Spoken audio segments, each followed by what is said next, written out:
Hello everyone. In this video, we are going to revise all the important questions from Buddhism.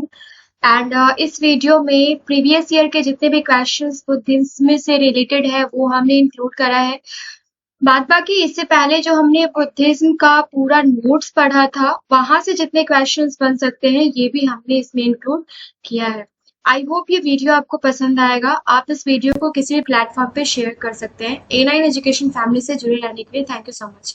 So first question से start करते हैं। पहला question है हमारा, निम्नलिखित में से किस ग्रंथ की रचना अश्वघोष ने नहीं की थी? राइट।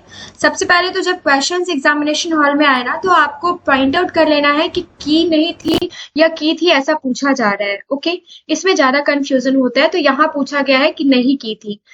तो अभिधर्म कोश की रचना जो है वो किसने नहीं की थी? अश्वघोष ने नहीं की थी। तो बाद बाकी जो बच गया उसकी रचना की थी अश्वघोष ने। वो कौन कौन सा है? बुद्धचरित, सौंदर्यरानंद और सरिता पुत्र प्रकरण और अभिधर्म कोश। राइट, ये सारी की सारी रचना बुद्धचरित में अश्वघोष ने करी थी। नेक्स्ट क्वेश्चन है, जस्ट अ मिनट फ्रेंड्स।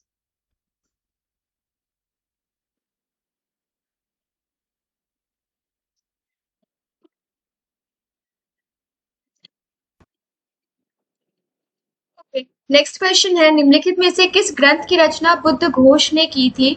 तो ये विशुद्धि गम्मा विशुद्धि मग्गा जो है ना, इसकी रचना जो है वो बुद्ध घोष ने की थी। ओके, नेक्स्ट स्लाइड में देखते हैं क्वेश्चन, महावस्तु की रचना किस भाषा में हुई थी? तो ये हुई थी कौन से भाषा में? ये हुई थी संस्कृत भाषा में। संस्कृत भाषा में रचित है ये, और यह बौद्ध धर्म के हीनयान संप्रदाय का एक पाठ है। किसका? हीनयान संप्रदाय का एक पाठ है। निम्नलिखित में से किस ग्रंथ में महात्मा बुद्ध के जीवन का विस्तार से वर्णन किया गया है? तो ये महावस्तु में क्या किया गया है? महात्मा बुद्ध के जीवन का विस्तार से वर्णन किया गया है। महावस्तु ग्रंथ में महात्मा बुद्ध के जीवन का विस्तार से वर्णन किया गया है, और यह संस्कृत भाषा में लिखा गया है, और इसका संबंध किससे है? तो ये है हीनयान संप्रदाय से। नेक्स्ट क्वेश्चन है हमारा, निम्नलिखित में से कौन सा उपनिषद पाठ है? और उपनिषद पाठ कौन सा है? तो ये व्रज सूची जो है ये उपनिषद पाठ है। ओके, इसकी रचना किसने करी थी? तो इसकी रचना की थी अश्वघोष ने। ओके, इस पुस्तक में जाति व्यवस्था का खंडन किया गया है। तो इस पुस्तक में किसका खंडन किया गया है? जाति व्यवस्था का। निम्नलिखित में से कौन सा ग्रंथ संस्कृत भाषा में नहीं लिखा गया है? तो ये जो आपका अभिधम्म पिटक जो है ये संस्कृत भाषा में नहीं लिखा गया है, अपितु ये रचना जो है ये कौन से लैंग्वेज में है? ये है पाली लैंग्वेज में, और यह बहुत बौद्ध धर्म के त्रिपिटक साहित्य का हिस्सा है। निम्नलिखित में से कौन सा ग्रंथ त्रिपिटक पर टिप्पणी के रूप में लिखा गया है? तो ये अह कथा जो है ये त्रिपिटक पर टिप्पणी के रूप में लिखा गया है, और त्रिपिटक पर टिप्पणी के रूप में अह कथा लिखी गई है। ये इसी का एक्सप्लेनेशन है, ये आप नोट डाउन कर लेंगे। और निम्नलिखित में से कौन सा ग्रंथ सुत्ता पिटक पर एक टिप्पणी है? तो ये महाअहक।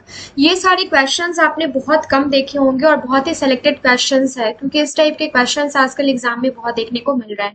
ओके, क्वेश्चन नंबर 9 है, निम्नलिखित में से कौन सा ग्रंथ विनय पिटक पर एक टिप्पणी है? तो ये जो है किरूडी ग्रंथ विनय पिटक पर एक टिप्पणी है या फिर टीका है।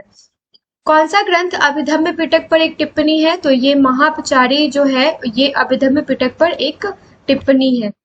निम्नलिखित में से किस ग्रंथ की रचना बौद्ध भिक्षु नागसेन ने की थी? तो ये मिलिंद पन्नु। राइट, मिलिंद पन्नु की रचना बौद्ध भिक्षु नागसेन ने की थी, और यह पुस्तक पाली भाषा में लिखी गई है। इस पुस्तक में ग्रीक राजा मेनेंडर और बौद्ध भिक्षु नागसेन के बीच में बातचीत का वर्णन है। ओके, निम्नलिखित में से किस ग्रंथ की रचना वसुबंधु ने की थी? तो ये अभिधर्म कोश की रचना जो है ये किसने की थी? ये की थी वसुबंधु ने। ओके, नेक्स्ट क्वेश्चन है हमारा, निम्नलिखित में से किस ग्रंथ की रचना बुद्ध घोष ने की थी? तो ये विशुद्धिगम्मा जो है इसकी रचना बुद्ध घोष ने की थी। और एशिया का प्रकाश किसको कहा जाता है? किस ग्रंथों में से, निम्नलिखित ग्रंथों में से किसे एशिया का प्रकाश कहा जाता है? तो ललित विस्तारा को एशिया का प्रकाश कहा जाता है, और यह पुस्तक जो है ये किस लैंग्वेज में लिखी गई है फ्रेंड्स? ये है Sanskrit language. Okay, next question है, महात्मा बुद्ध के जीवन चरित्र का वर्णन करने वाली पहली पुस्तक कौन सी है? तो ये बुद्ध चरित्रम जो है ये फर्स्ट बुक है महात्मा बुद्ध के जीवन का चित्रण करने वाली। निम्नलिखित में से किस पुस्तक को बौद्ध धर्म का विश्व कोश कहा जाता है? तो ये अभिधर्म कोश को बौद्ध धर्म का विश्व कोश कहा जाता है और इसकी रचना किसने की थी? वसुबंधु ने की थी इसकी रचना। सारे के सारे क्वेश्चंस जो है वो काफी इंपॉर्टेंट है। महापरिनिर्वाण सूक्त से कौन सा पाठ संबंधित है? तो ये दीर्घ निकाय जो है ना ये महापरिनिर्वाण सूक्त से संबंधित है। निम्नलिखित में से किस ग्रंथ में बुद्ध के अष्टांग मार्ग का उल्लेख किया गया है?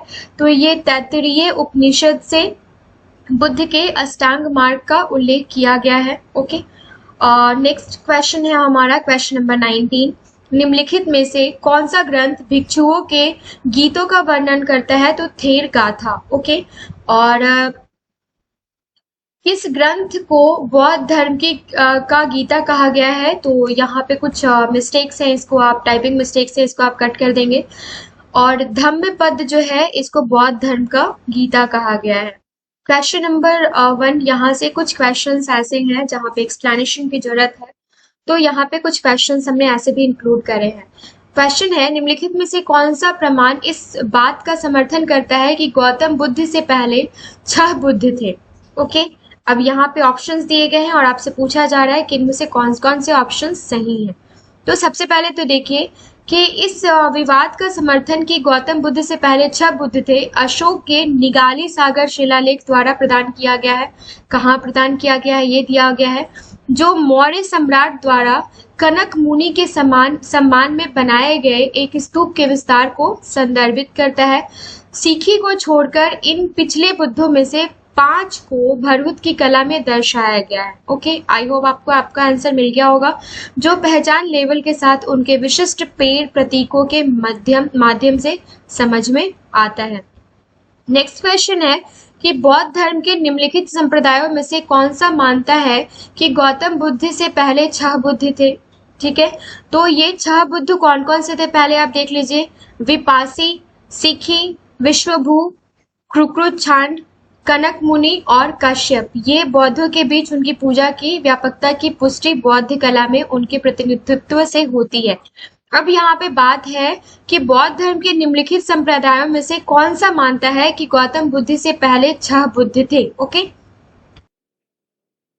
Right answer is Hinayana. Okay, इसको नोट डाउन कर लीजिएगा, इंपॉर्टेंट क्वेश्चन है। नेक्स्ट क्वेश्चन है कि गौतम बुद्ध के संदर्भ में निम्नलिखित में से कौन सा सही अवलोकन है? उन्होंने प्राकृत में लोगों को शिक्षा दी। उन्होंने सिखाया कि कर्म का हमारे जीवन पर कोई प्रभाव नहीं पड़ता है। सारे के सारे ऑप्शंस है, 1 बाय 1 देख लीजिए। आंसर देख लेते हैं, एक्सप्लेनेशन देख लेते हैं। बुद्ध एक छोटे से गण से संबंधित थे जिन्हें शाक्य गण, ओके, शाक्य गण के रूप में जाना जाता था और क्षत्रिय थे। जब वह एक जवान आदमी थे तो उन्होंने अपने ज्ञान की तलाश में अपने घर की सुख सुविधाओं को छोड़ दिया था। वह कई वर्षों तक भटकते रहे, अन्य विचारकों से मिलने और चर्चा करते रहे। ओके, इससे रिलेटेड हमने आपको एक स्टोरी भी बताया था कि ऐसी कौन सी घटना थी, 3-4 घटना जिसकी वजह से उनका ऐसे परिवर्तन हुआ जो उन्होंने गृह त्याग कर दिया और कितने वर्ष की आयु में गृह त्याग किया। गृह त्याग करने के बाद में उनको किन किन चीजों का सामना करना पड़ा, ये सारी चीजें हमने वहां पे डिस्क्राइब्ड वे में देखा है। सो आप उस वीडियो को जरूर देख लीजिएगा, लिंक मैं डिस्क्रिप्शन बॉक्स में ऐड कर दूंगी। सो यहाँ पे क्वेश्चन क्या पूछा जा रहा है हमसे, गौतम बुद्ध के संदर्भ में निम्नलिखित में से कौन से सही अवलोकन है? उन्होंने प्राकृत में लोगों को शिक्षा दी। उन्होंने सिखाया कि कर्म का हमारे जीवन पर कोई प्रभाव नहीं पड़ता। राइट, ये तो आपको ऑप्शन देखने से ही पता चल रहा होगा। ये सारे के सारे क्वेश्चंस है ना, अगर आपने प्रीवियस वीडियो मेरा जो है बुद्धिज्म पे वो अगर आपने देख लिया है तो उन सारे थ्योरेटिकल पार्ट्स पे ही ये सारे के सारे क्वेश्चंस बनाए गए हैं। आप यहाँ पे क्लियरली आप उसको देख के टिक कर सकते हैं। नेक्स्ट क्वेश्चन है, सारनाथ में गौतम बुद्ध ने अपना पहला उपदेश जो है वो किस मुद्रा में दिया था? तो धर्म चक्र मुद्रा में। धर्म चक्र का अर्थ क्या है? धर्म का चक्र। यह मुद्रा बुद्ध के जीवन के सबसे महत्वपूर्ण क्षणों में से एक का प्रतीक है और वह अवसर जब उन्होंने सारनाथ के हिरन पार्क में अपने ज्ञानोदय के बाद अपने साथियों को पहला उपदेश दिया था। इस घटना को अक्सर धर्म के शिक्षण के चक्र की गति में स्थापना के रूप में जाना जाता है। नेक्स्ट क्वेश्चन है, यहाँ पे फिर से टाइपिंग मिस्टेक है, थोड़ा इसको करेक्ट कर लीजिएगा। लुम्बिनी में गौतम बुद्ध की जन्मशीलता को क्या चिन्हित किया गया था? तो अशोक मौर्य का एक रुंबनदेही स्तंभ। ओके, यहाँ पे ये ज्यादा उतना इम्पोर्टेंट नहीं है। अगर आपको लगता है कि देखना चाहिए तो एक बार आप इसको पॉज करके इस वीडियो को, इस स्लाइड को आप देख सकते हैं। नेक्स्ट है, इनमें से किस स्थल पर गौतम बुद्ध का जन्म हुआ था? तो लुम्बिनी में हुआ था और 623 ईस्वी पूर्व हुआ था। ओके, ये सारी के सारी चीजें हम एक बार देख चुके हैं। ब्राह्मी लिपि में पाली शिलालेख के साथ अशोक स्तंभ इस स्थान से पाया जाता है और अशोक ने लुम्बिनी को कर से मुक्त किया था। ये दोनों भी आप नोट डाउन कर लीजिएगा। गौतम बुद्ध को किस नदी के तट पर ज्ञान की प्राप्ति हुई थी? तो निरंजना नदी के तट पर ज्ञान की प्राप्ति हुई थी और वैशाख पूर्णिमा की रात समाधि की अवस्था में पवित्र अंजीर के पेड़ यानी पीपल के पेड़ के नीचे बैठकर ज्ञान की प्राप्ति हुई थी। इस पेड़ को बोधि वृक्ष के नाम से जाना जाता है। ओके, नेक्स्ट है, गौतम बुद्ध किस कुल से संबंधित थे? तो शाक्य कुल से संबंधित थे और गोत्र के क्षत्रिय कुल के रूप में किया गया था। उनका उल्लेख जो है, ये शाक्यों का उल्लेख गौतम गोत्र के क्षत्रिय कुल के रूप में किया गया था। लुम्बिनी के शासक गौतम वंश के सदस्य गौतम बुद्ध थे और उन्हें इस प्राचीन राज्य के साथ उनके जुड़ाव के कारण शाक्य मुनि बुद्ध शाक्य ऋषि के रूप में भी जाना जाता है। पुराणों में शाक्य को इक्ष्वाकु वंश के राजा के रूप में वर्णित किया गया है। नेक्स्ट क्वेश्चन है, गौतम बुद्ध ने पाटलिपुत्र के विनाश के कारणों की भविष्यवाणी की थी। उन्होंने जिन कारणों का उल्लेख किया था उनमें से निम्नलिखित में से क्या शामिल नहीं था? तो आग, बाढ़ और झगड़ा जो है इसकी वजह से आंतरिक संघर्ष, ये था मेन भविष्यवाणी। भूकंप उन कारणों में से नहीं था जो गौतम बुद्ध ने बताया था पाटलिपुत्र के विनाश के लिए। इंपॉर्टेंट क्वेश्चन है ये। गौतम बुद्ध के समय में आम्रपाली एक नर्तकी थी, वह किस शहर से संबंधित थी? तो ये नगर वधु के नाम से वैशाली को उस वक्त जाना जाता था। आम्रपाली वैशाली की रहने वाली थी। यहाँ से वन लाइनर क्वेश्चंस हम रिवाइज करेंगे और ये सारे के सारे क्वेश्चंस प्रीवियस ईयर क्वेश्चंस जो हैं वही हैं और कुछ हमने ऐड नहीं करा है इसमें। सो सारे के सारे क्वेश्चंस रिवाइज कर लेते हैं हम, सो दैट कि हमारा जो पकड़ है इस टॉपिक पे वो और स्ट्रांग हो जाए। पहला क्वेश्चन है, सिद्धार्थ का गोत्र क्या था? तो ये गौतम। ओके, किस शैली में बुद्ध की मूर्तियों की सबसे बड़ी संख्या का निर्माण किया गया था? तो गांधार शैली में। वैशाख पूर्णिमा किस नाम से प्रसिद्ध है? तो ये बुद्ध पूर्णिमा के नाम से प्रसिद्ध है।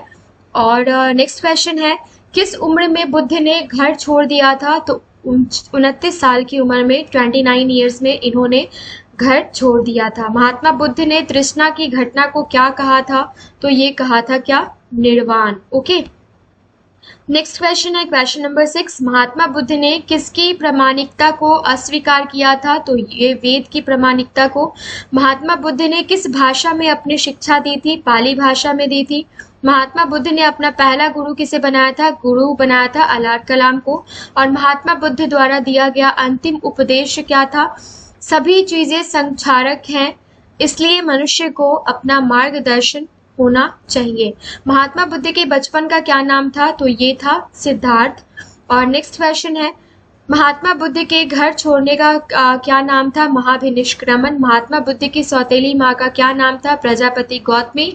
और महात्मा बुद्ध की माता का क्या नाम था? माया देवी। ओके, और महात्मा बुद्ध का जन्म स्थान लुम्बिनी वन किस महाजनपद के अंतर्गत आता है? तो ये कौशल महाजनपद के अंतर्गत आता है।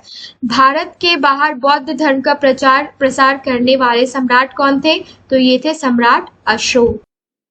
नेक्स्ट क्वेश्चन है, बौद्ध साहित्य में प्रयुक्त संथागारा शब्द का अर्थ क्या है? तो ये राज्य के संचालन के लिए परिषद की गठन। बौद्ध धर्म अपनाने वाली पहली महिला कौन थी? बुद्ध की माता प्रजापति गौतमी। बौद्ध धर्म के संस्थापक कौन थे? तो गौतम बुद्ध थे। और बौद्ध धर्म के 3 रत्न कौन कौन से हैं? तो बुद्ध, धम्म और संघ। बुद्ध काल में वाराणसी प्रसिद्ध क्यों था? तो ये हाथी दांत के लिए प्रसिद्ध था। और नेक्स्ट स्लाइड है, जस्ट अ मिनट। बुद्ध काल में वाराणसी प्रसिद्ध क्यों था? ये हमने देख रखा है। बुद्ध काल में पत्थर मजदूरों को क्या कहा जाता था? कोहक कहा जाता था। और किस उम्र में घर छोड़ा था? तो 29 ईयर्स में। मैंने आपको बताया कि प्रीवियस ईयर क्वेश्चंस मैंने ऐसे ही ले लिए हैं, तो हो सकता है 1-2 क्वेश्चंस यहाँ पे रिपीटेड आपको दिख जाए। बुद्ध ने अपना पहला उपदेश कहाँ दिया था? सारनाथ में दिया था। और बुद्ध के पुत्र का क्या नाम था? राहुल था। नेक्स्ट है, बुद्ध के पहले 2 अनुयायी कौन थे? कल्लिक और तपसु। बुद्ध के प्रथम उपदेश का क्या हुआ? तो ये धर्म चक्रव्रत कहलाया। और बुद्ध के 5 शिष्यों के नाम क्या थे? तो कौंडिल्य, वप्पा, भदिया, असागी और महानामा। बुद्ध के दूसरे गुरु का नाम क्या था? फर्स्ट कौन थे? अलार कलाम, सेकंड रुद्रक। ओके। बुद्ध की पहली मूर्ति कहाँ पर बनी? तो ये मथुरा में बनी। और बुद्ध का परिनिर्वाण स्थल कुशीनगर किस महाजनपद के अंतर्गत आता है? तो ये मल्ल जनपद के अंतर्गत आता है। नेक्स्ट है हमारा क्वेश्चन नंबर 31। प्रथम बौद्ध संगीति का उद्देश्य क्या था? इन सबको हमें पता है कि 4 बौद्ध संगीतियां हैं, लेकिन एक्चुअल में 6 था और 2 उतना ज्यादा चर्चित में नहीं रहा, चर्चा में नहीं रहा, इसलिए हम उन सब चीजों को नहीं जानते हैं। तो मैंने प्रीवियस वीडियो में 6 का 6 आपके साथ एक्सप्लेन किया है, तो उनको जरूर देख लीजिएगा, फॉर नॉलेज ये बेटर रहेगा।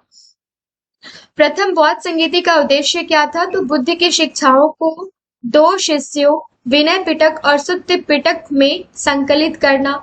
और किसके शासन काल के दौरान पहली बौद्ध संगीति आयोजित की गई थी? तो अजातशत्रु हर्यक वंश के शासन के दौरान। कहाँ, कब, किसकी अध्यक्षता में प्रथम बौद्ध संगीति का आयोजन किया गया था? तो राजगृह की सप्तपर्णी गुफा में 483 ईसा पूर्व महाकश्यप की अध्यक्षता में। बुद्ध ने 5 ब्राह्मणों को अपना शिष्य कहाँ बनाया था? उरुग्वेला में। और द्वितीय बौद्ध संगीति किसके शासनकाल में हुआ था? तो कालाशोक शिशुनाग वंश के शासनकाल के दौरान हुआ था। नेक्स्ट है क्वेश्चन, द्वितीय बौद्ध संगीति का उद्देश्य क्या था? तो अनुशासन पर मतभेदों को हल करने के लिए बौद्ध धर्म की स्थापना। और दूसरी बौद्ध संगीति कहाँ, कब और किसकी अध्यक्षता में आयोजित की गई थी? वैशाली में 383 ईसा पूर्व में सर्वकामनी की अध्यक्षता में की गई थी। किसके शासनकाल के दौरान तीसरी बौद्ध संगीति आयोजित की गई थी? सम्राट अशोक मौर्य वंश के शासनकाल के दौरान।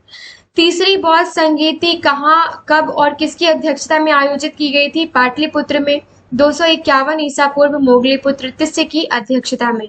और 40 नंबर क्वेश्चन है, ज्ञान प्राप्ति के बाद सिद्धार्थ से क्या कहा गया था? सिद्धार्थ को क्या कहा गया था? तो इनको गौतम बुद्ध कहा गया था। नेक्स्ट है, वह कौन सा स्थान है जहां बुद्ध को ज्ञान प्राप्त हुआ था? तो ये स्थान कौन सा है? ये बोध गया के बोधि वृक्ष के नीचे, जो एक पीपल का वृक्ष था, निरंजना नदी के किनारे। चौथे बौद्ध संगीति के उपाध्यक्ष कौन थे? अश्वघोष थे। और चौथे बौद्ध संगीति के आयोजन का उद्देश्य क्या था? बौद्ध धर्म का 2 संप्रदायों में विभाजन, दैट इज हीनयान और महायान। चौथा बौद्ध संगीति किसके शासनकाल में हुआ था? Very important question. Kanishka Kushan वंश के शासनकाल के दौरान हुआ था।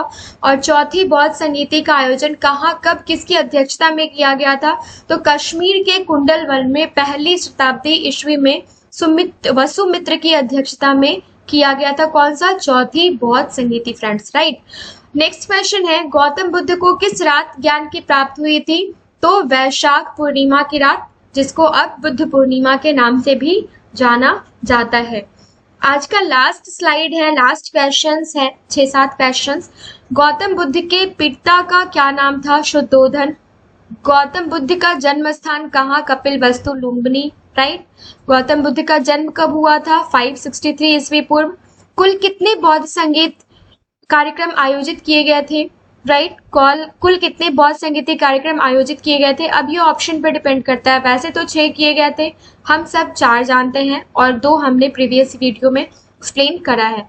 एशिया के प्रकाश के रूप में किसे जाना जाता है? महात्मा बुद्ध को। आजीविका संप्रदाय की स्थापना किसने की थी? मक्खली घोषाल ने की थी। और अशोक को बौद्ध धर्म में किसने दीक्षा दी थी? मोगलीपुत्र तिस्स ने दीक्षा दी थी। तो ये थे आज के, एटलीस्ट हमने नहीं भी तो 100 क्वेश्चंस के आसपास, 95 क्वेश्चंस के आसपास बुद्धिज्म से रिलेटेड देखा है, जिसपे प्रीवियस ईयर के क्वेश्चंस हमने एक्सप्लेन करे हैं।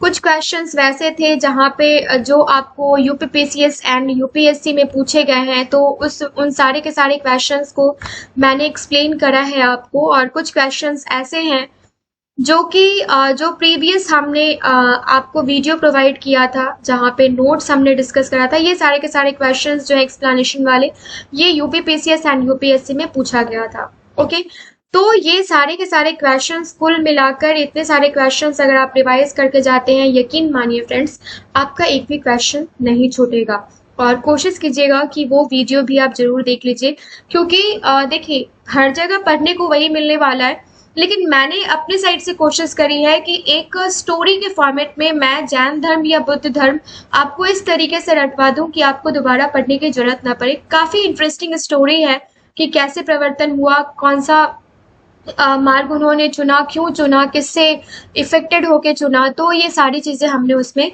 1 by 1 सबको आपको स्टोरी फॉर्मेट में पॉइंट वाइज क्लियर किया है। आई होप ये वीडियो आपको पसंद आया होगा। अगर वीडियो पसंद आती है तो चैनल को लाइक एंड सब्सक्राइब ना करना भूले।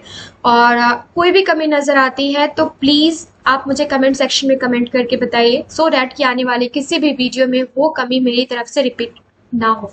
मिलते हैं नेक्स्ट वीडियो में। A9 एजुकेशन फैमिली से जुड़े रहने के लिए बहुत बहुत धन्यवाद।